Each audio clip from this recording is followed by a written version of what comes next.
It is made special by the fact that this is the first major public event being sponsored by the John C. Culver Public Policy Center.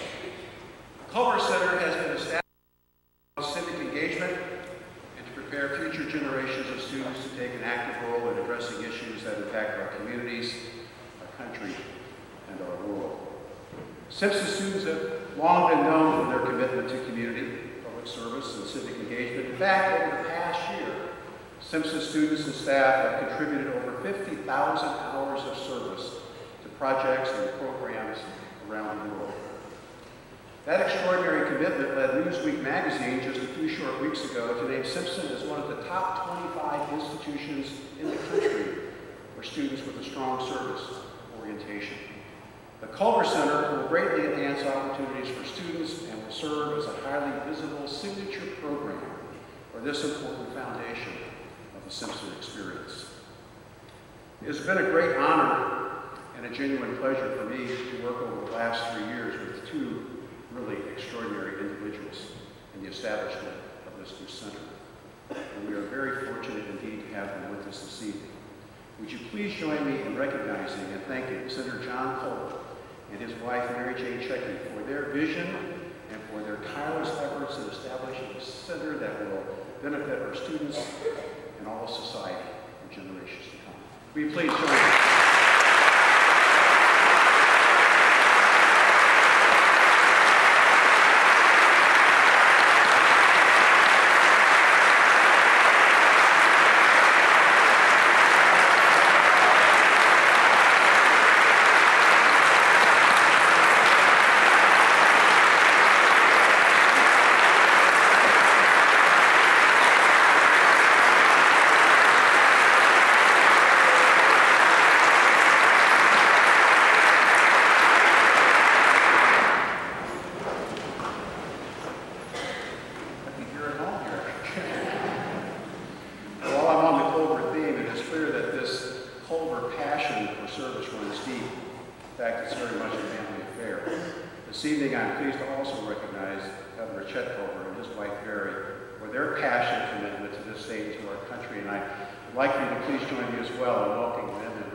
I'd also like to add a special welcome to members of Senator McGovern's family and the former members of the Senate and campaign staffs that are with us tonight as well.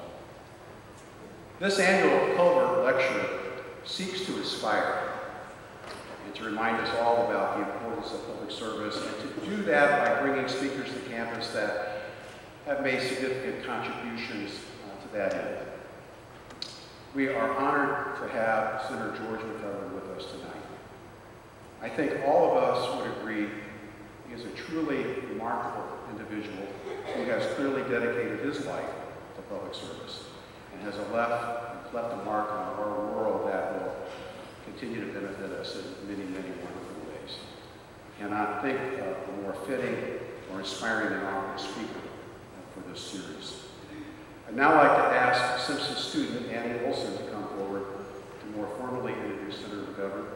Annie is a freshman Culver Fellow from Santa Rosa, California, majoring in international relations.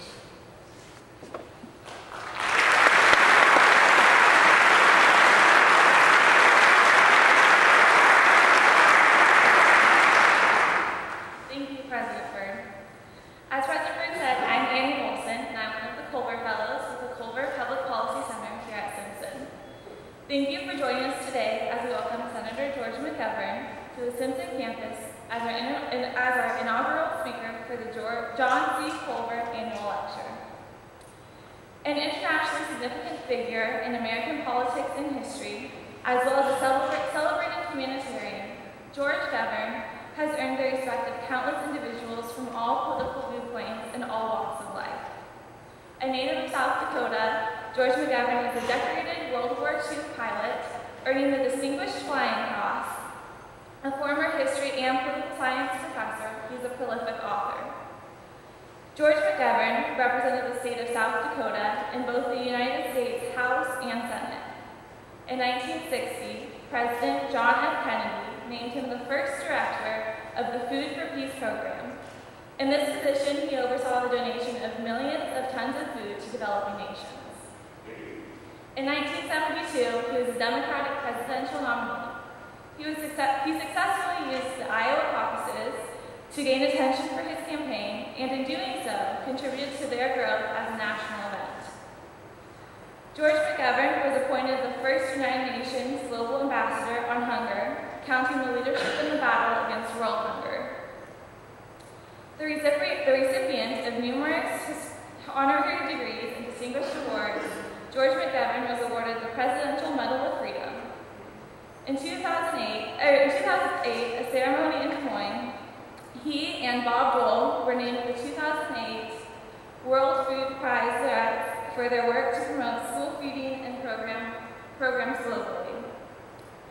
George McGovern will long be remembered for his courage in speaking out against the U.S. involvement in the Vietnam War, his friendship and respect for the common man, and his work on behalf of the American farmers and hungry children throughout the world. George McGovern's life epitomizes the mission of the Culver Center to encourage civic engagement and public service. Please join me in welcoming Senator George McGovern to Simpson.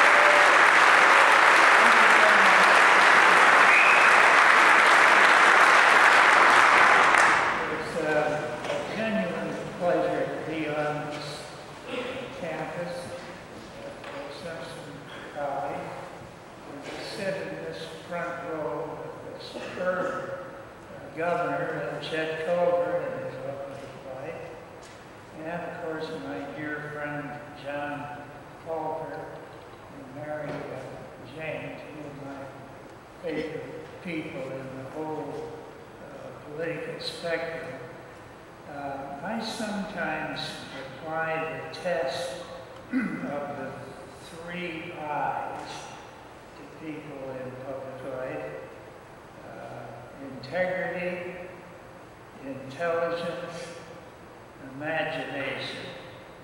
John Culver had those 3 and still has those 3 ingredients. I'd rate him in the top 3 or 4 of the 100 senators in Washington. So you're very fortunate to have him and his name at the head of this new policy studies group.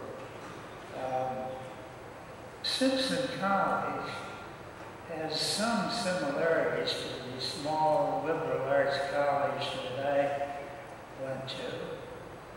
You're a little bigger than we were, but I've always thought these small liberal arts colleges are some of the real jewels of America.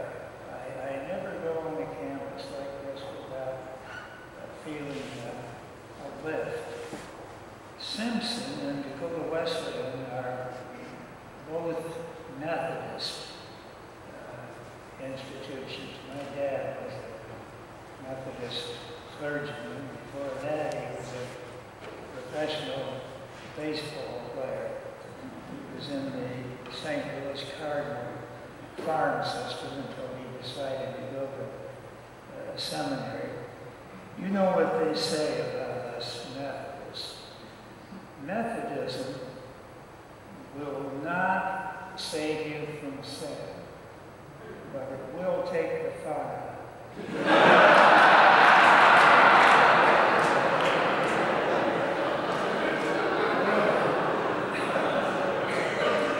We once had a benefactor at Dakota Wesleyan, just shortly before I was a student there, and she gave the college a lot of money. This was during the Great Depression. So anybody that had $2 or $3 million to give away was greatly treasured. But she attached 3 stipulations to her generous gift. No smoking at Dakota Wesleyan. No drinking. And then she emphasized third, no social dancing. One of my witty friends, Roger Michelle, he came to Wesleyan from Algona, Iowa. Did anybody hear from Algona? Well, they produced 6 or 7 people who went to Dakota Wesleyan.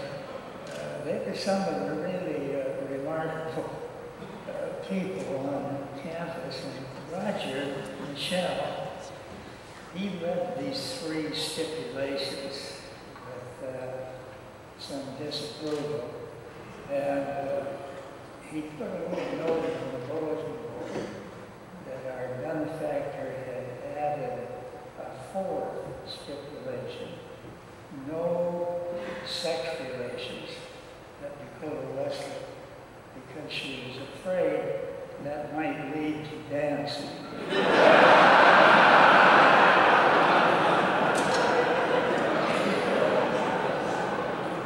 You know, this is a kind of tough time to be talking about public affairs. John Culver and I will preserve. The Congress today is not exactly the best operating Congress we've had in American history. And we've got a kind of a difficult political situation. The Senate's in the hands of the Democrats, the House in the hands of the Republicans, the White House caught in between the two. We've got 2 wars going on, and then maybe 2.5 with what's going on in Liberia. But anyway, it's not a particularly happy time. I was thinking earlier today, when trying to think what I might tell you tonight, that there's a story about a traveler who comes into a tiny little village in Illinois, and he sees a farmer standing there along the curb, and he walked across the street. He said, "Sir, can you tell me how to get to Peoria?" And the old man thought for a moment. He says, "Well, I got to tell you, if I was going to Peoria, I sure as hell wouldn't start from here." That's kind of where we are in public affairs today. But I object, and this is serious. This is not a clip. I object to all the bitter unloading on the federal government. You would think that the federal government's responsible for all the evil in our lives. People stop me on the street sometimes. What are you going to do about this damn Washington? What are we going to do about these feds? You know, it's ruining our lives. I just want to say here right at the outset tonight, I disagree with it. Of course the federal government makes a mistake now and then, because we're all human and we're all prone from time to time. I've made my share of the big bonus. So I don't agree that the federal government is the source of all of our trouble. Let me put it to you this way. I've had the privilege over the years of traveling to almost every country around the globe. I was the Food for Peace director to the late President Kennedy, a man that I love, even though, like the rest of us, he made some mistakes. But in the course of doing that job, I covered every country in Africa, all the ones in Asia, Latin America. Since then, I've traveled with John Corver as to many of the countries in Europe. And some of them I had a chance to take a pretty careful look at. I have never seen a government anywhere in the world that I would rather live under than the United States government. I love Washington, D.C. I love the United States Senate, the House of Representatives, the White House, the Department of Agriculture that has done so much for this country, for this state, the Department of Human Services, the Department of Defense. These are great institutions, and the notion that some people have that those who work for the federal government just sit around all day twiddling their thumbs just doesn't bear out a close examination. I don't know any group of Americans, unless maybe it's coal miners, or some of these people that work at high tension lines. I don't know anybody that works any harder, day in and day out, than these federal workers, civil service, those foreign service. They're intelligent people, many of them are well educated. They've been in government, some of them for many years. And I've walked through those agencies with some of you, but I don't see anybody sitting around twiddling their thumbs. I see people that are rolling over reports, that are studying the returns, they're looking at surveys, they're trying to figure out how they can make life better for all of us, healthier, safer, cleaner. Please, don't just condemn the federal government because of some little bureaucratic tangle that irritates you. So I wanted to say that here today because I think there's too much of this bad-mouthing of the federal government of Washington, D.C. I think Washington, D.C. is one of the great cities in the world. I lived there for 40 years. I never had a key to my house. I used to hear about all the crime. We never locked our house in Washington, even when we went to work. So I think we ought to be proud of the capital of this country. We ought to be proud of the federal workers who are there. We ought to take pride in those great monuments. I had to drive every day past the Lincoln Memorial on the way to work. And that picture of Abraham Lincoln, a man whose face shows the sadness that he had as a man of peace, being forced to preside over 4 years of civil war, in which 600,000 young boys and men were killed. And he sits there as a reminder that life is not always easy for people in public life. Thomas Jefferson, the author of the Declaration of Independence, you can't look at that memorial without feeling renewed lift. I read the literature and listen sometimes to these so-called Tea Party people. I think they're nuts. The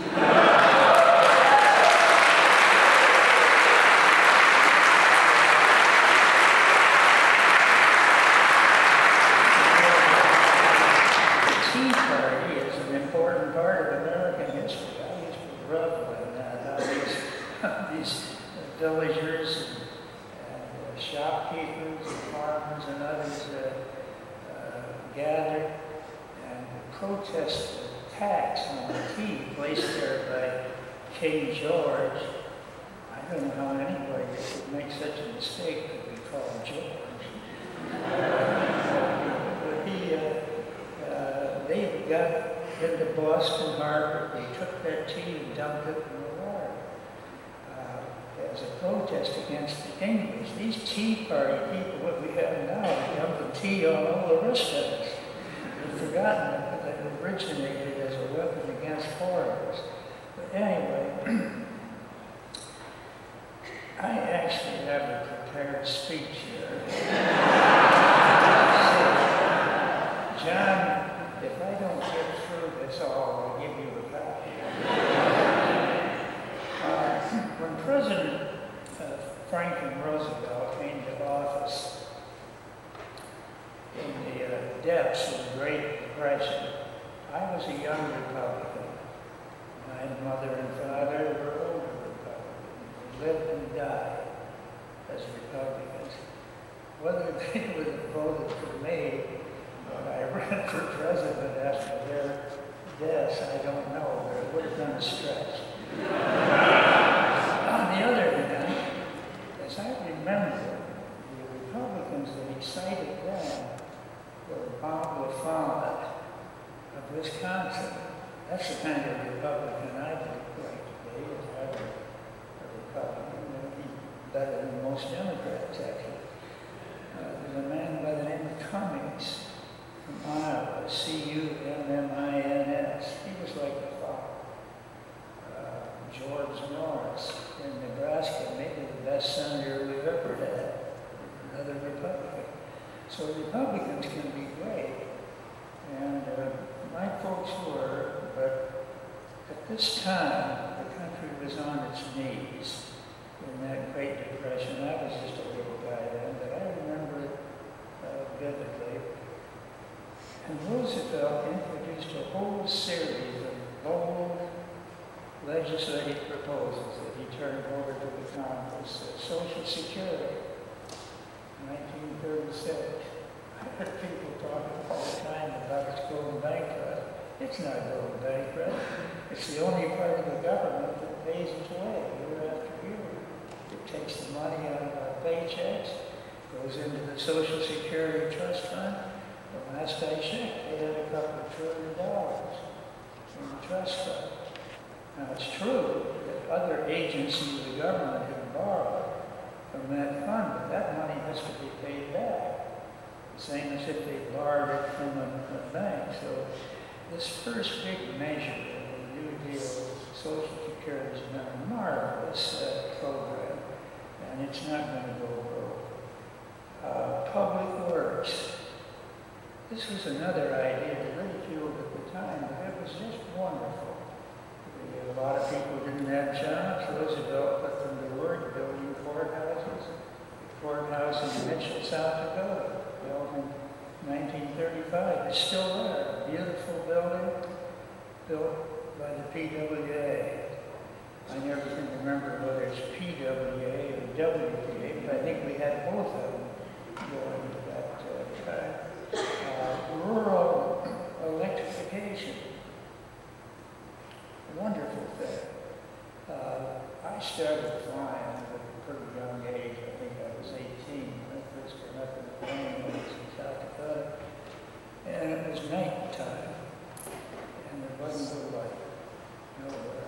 All the farms were there. It was lonely up there. Today, every farm has electricity, electric power, electric heat, all these things.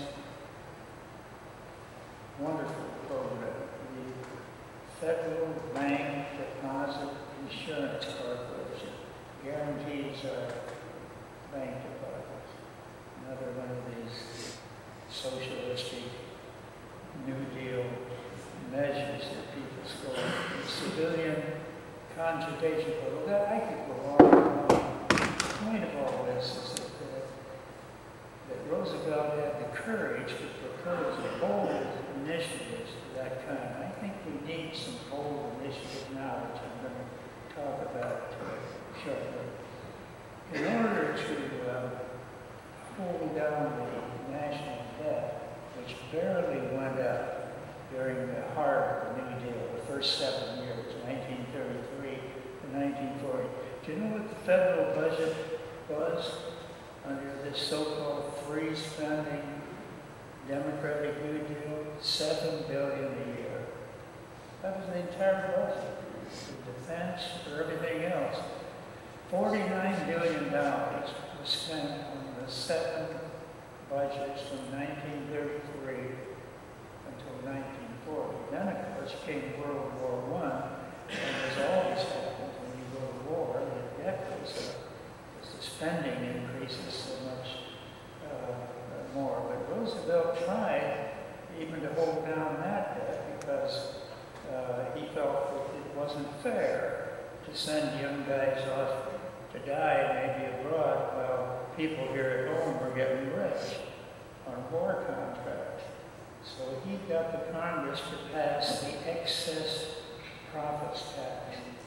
You could earn money as a defense supplier on a war contract, but after a certain point, the federal tax system would cut in and take away anything above that level. And that's why we finished World War I without much of a national debt.